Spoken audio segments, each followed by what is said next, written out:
Are you playing your wild card in game week 18? Here is the best draft you can build to help climb the ranks and win your mini leagues. Let's get into it. Yo, listen up, Rue is stepping up the game, where fantasy Premier League runs in his veins. From transfers to captains, he's always on top, guiding you through every game week non-stop. They say Rue got that Salah flow. Welcome to the channel, enjoy the show. Wildcards, free hits with so much vibe. If you're hunting for success, then make sure you subscribe. G'day, mate. Welcome back to the channel. I'm FPL Root and welcome back to another FPL video. So in today's video, we're going to be looking at the game week 18 wildcard draft. So the best one out there, definitely. I'm still on my wildcard. So this is a team that I could build if I am going to be playing it this week. If you are new to the channel, please make sure you do subscribe and smash a like on this video.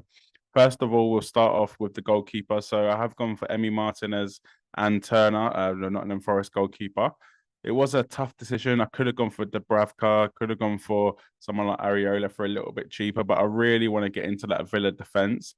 And I think there are better defenders out there instead of a Villa defender. So I thought I'd rather have, for example, a Aston Villa goalkeeper and someone like Saliba or someone like Robertson from Fulham. But we'll go into the defence later. But I'd rather have that than have a West Ham goalkeeper and Aston Villa defender.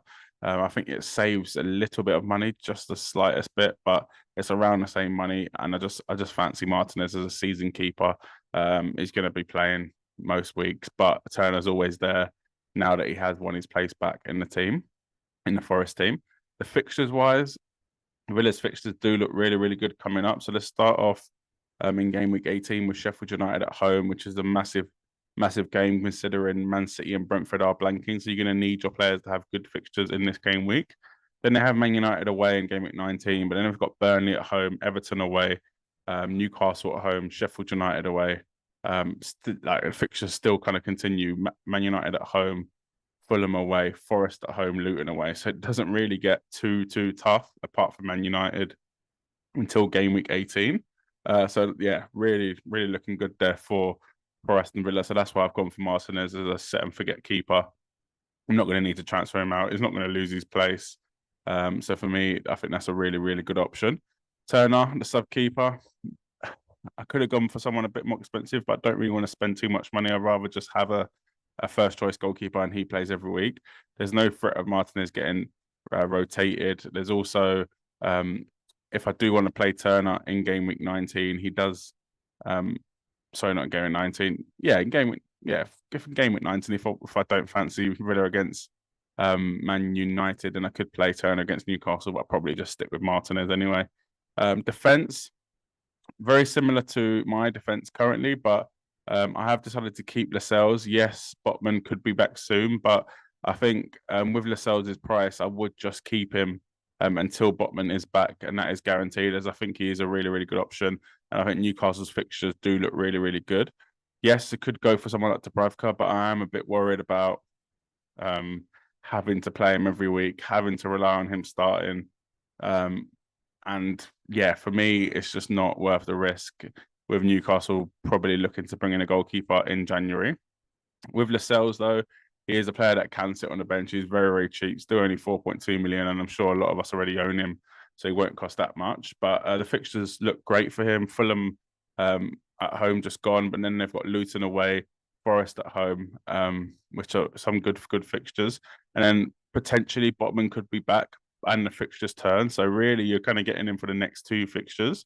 Liverpool away after that, City at home, Villa away. So they did go a little bit tough, but Botman could be back where you might want to bench Lascelles. But with this team, you do have a strong defense that you're probably going to be fine benching Lascelles until you get the transfer or until you get the right money to upgrade or go to someone else. Pedro Porro also in the team. I think he is a must-have for this team, for any wildcard team. Even if you're not on a wildcard, I think he's a great buy. Everton at home, Brighton away, Bournemouth at home, Man United away. And even after that, the fixtures don't look too bad for Spurs. Yes, clean sheets are not there, but with fixtures like that, I think they can definitely get a clean sheet against Everton, potentially against Bournemouth, and who knows, potentially against Man United at Old Trafford. But for me, with Pedro Porro, it is all about the attacking threat. We've seen him in the last 5 games. He's got 4 assists, so he just needs to couple that with a clean sheet to end up getting that double-digit haul. Because at the moment, he's just been getting 5-pointers. But there aren't a lot of teams out there that have been keeping clean sheets, so I think that's absolutely fine.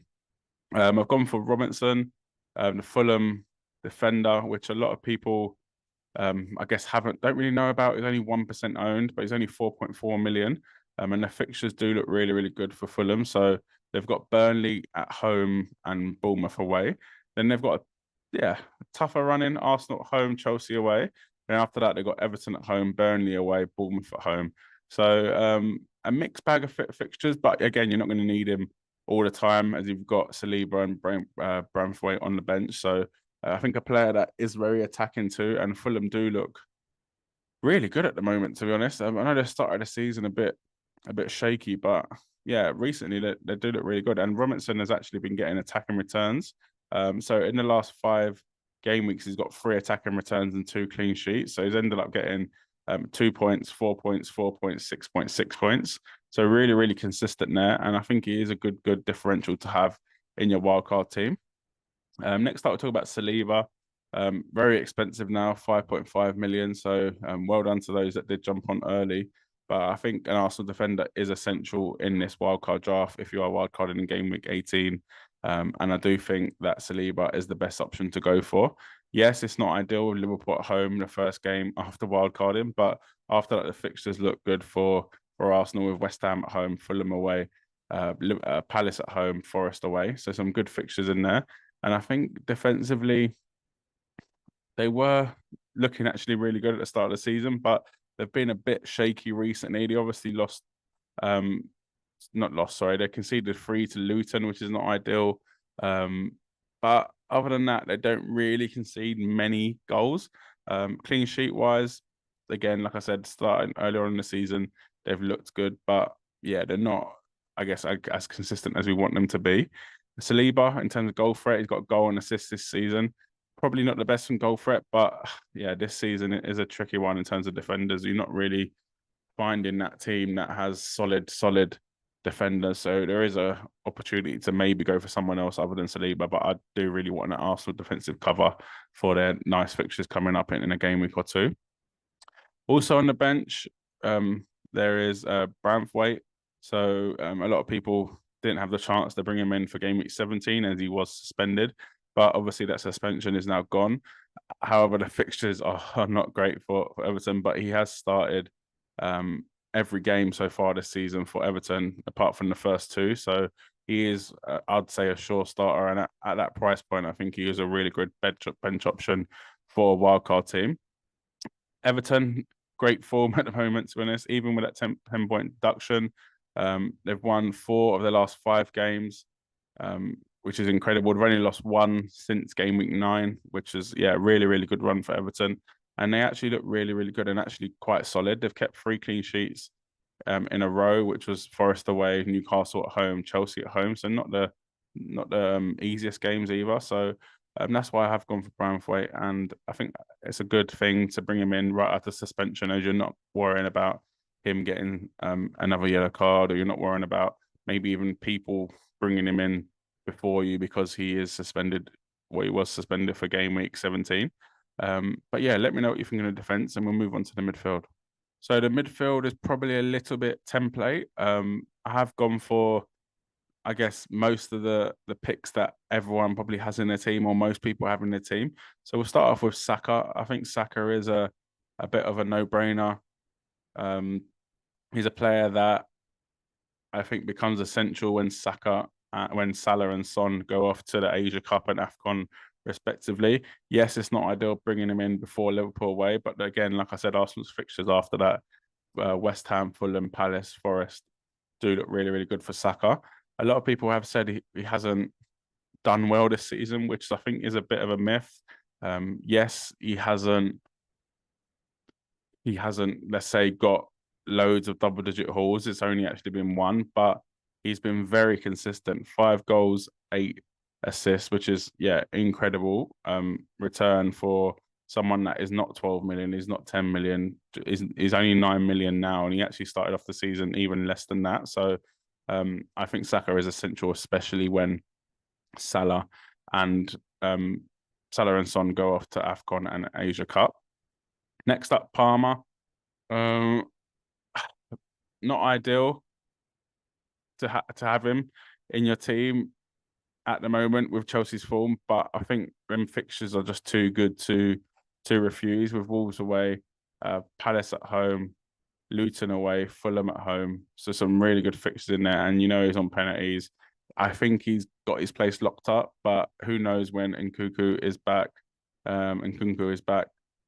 Could his place be lost? Not too sure. But at the moment, I don't see better options than Palmer out there. So that's why I've gone for him.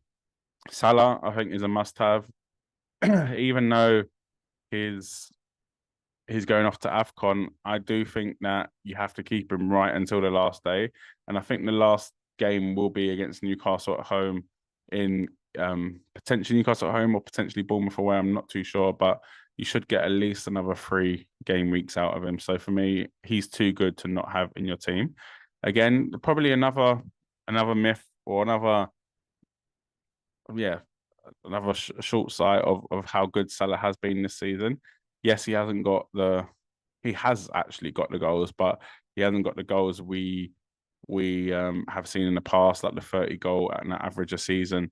He's on 11 goals in 16 games, so he could still potentially reach that, but it's the 7 assists for me. It's the assists that have made him such a good FPL option this season. Is he's adding assist to a goal, he's getting 2 in a game, he's always scoring points basically, which sounds crazy to say, but I think Salah is a must-have until he does go to AFCON. Anthony Gordon, another player that I'm not 100% sold on. I just think he's the best option at the moment. And the fixtures for Newcastle in the next 2 look really, really solid. So Luton away, Forest at home. Yes, they do have Liverpool, City in game week 2021. But if you do end up, well, you're obviously going to sell Salah probably and Son. If you do own Son in game week 2021, when they go off to AFCON and Asia Cup, you're going to have money that you could actually upgrade Gordon to someone like Bowen. Maybe even someone like De Bruyne if they're back. You could save a bit of money there from Salah. But yeah, for me, Gordon, I'm happy to have Gordon in the team, even against the better teams we've seen he can deliver this season. And yeah, I think Gordon is a good pick from Newcastle. Differential, I'd say under 2% owned, 6.6 million, a spot that would be normally held for someone like Heung-min Son. I've gone for Richarlison in this wildcard draft, only because Son is off to the Asia Cup very, very soon. And I think it gives you a chance to get out some of the players that are going off to AFCON, are going off to the Asia Cup. Salah is another player that could be not included in this draft, but for me, I think there are limited options to replace Salah. I think Son can somewhat be, I guess, not replaced completely, because I think Son is a better option, but can be covered by Richarlison. He's now going to be playing up front for Spurs when Son's going out to the left. He's looking really, really sharp at the moment. And I do think Richarlison can somewhat cover Son. I actually couldn't afford Son in this draft because I've got Haaland on the bench. So another option would be to put Son back in and then bring someone else in for Haaland to sit on the bench. Maybe even Alvarez or someone around that price point, or even drop him down to Archer and upgrade Richarlison to Son. This would give a more balanced team and allow you to have the player that you want in Son. But for me, I think it's important to get a player out that you're going to want to take out in a couple game weeks. And I do think Richarlison is a really, really good option coming up. So now for the forwards, you've probably already seen, but Haaland is on the bench. I think it is important to keep Haaland on this wild card. I know a lot of people have taken him out for game week 17 because of the news that came out that he wasn't probably going to play. So a lot of people are going to have to think about getting him back in. But with you playing your wild card, you've already got him back in there on the bench, raring to go. And you can use your, I guess, your squad a bit better because you've just played your wild card, and you can build your squad around that to fit that. So the 2 strikers that I think everyone should probably be going for on wildcard in game week 18 is Solanke and is Ollie Watkins. Ollie Watkins does seem like the best captaincy option for game week 18, which is a big, big deal. and these fixtures do look really, really good coming up. They've got Man United away, which, again, who knows if that's a good fixture or not. I think that's a pretty good fixture. Burnley at home and Everton away. And Ollie Watkins has been on great form this season. He's been scoring goals, he's been getting assists. And Villa do look like the real deal, especially at home. And them 2 home games against Sheffield United and Burnley look really, really solid for Ollie Watkins. Solanke, I guess the fixtures are a little bit of a mixed bag over the next 4, say. Forest away, Fulham at home, Spurs away, Liverpool at home.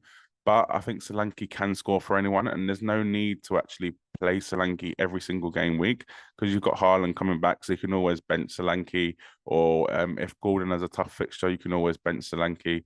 I do think there are options with this squad and do leave you a bit of room to play around if players do get suspended. Like I said, a few players in this team are on 4 yellow cards, so it does give you a bit of wiggle room. But I do think it is key to have both Solanke and Watkins in this draft. I've already mentioned the substitutes, but I don't know if you can see the bench is really, really strong, and I think that is important if you are on a wild card, and I think it can give you that edge over people that are not playing their wild card or have already played their wild card. Some of their bench players are injured, suspended, etc. Whereas you have a fresh chance to build a fresh bench with players that you know are kind of solid and you know are going to play. Well, that was it for this video. Please make sure you do smash a like and subscribe to the channel if you are new, and leave a comment below what you think of this wildcard draft, and I'll catch you in the next video.